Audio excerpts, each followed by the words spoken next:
talaga namang kung sino man ang magiging magulang ng mga Magwad siblings ay mapipikon ka at talagang makakapatay ka ng tao. Kung sa ganitong sitwasyon, ika nga ni Idol Robin Padilla at sina Idol Raffy Tulfo ay talagang bibigyan nila ng pansin ang isyong ito na kahit 3 years ago nang namatay ang Magwad siblings sa mga kamay ni Janice Sebial na siyang mismo nga kumitil ng buhay ni Gwen at Boyboy.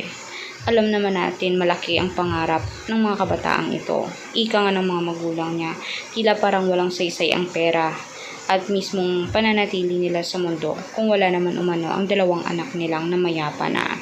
Dahil lamang sa kaawa at mabuting kalooban ni Gwen at sa pagkupkup dito kay Janice na kaibigan niya ay tila yun pala ang gagambala ng buhay nila. Alam naman natin na na-achiever itong si ang killer. Ang killer mismo ay insecure dito sa achiever na si Gwen. At ang killer na itong na si Janice Sebial ay talagang nakuha pang umite sa loob ng kulungan.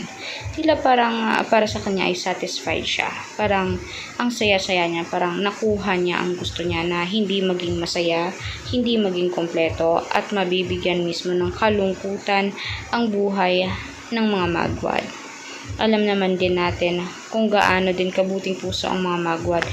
Kaya nadadaan na lamang nila sa iyak ang mismong pagkampanaw ng kanilang mga anak.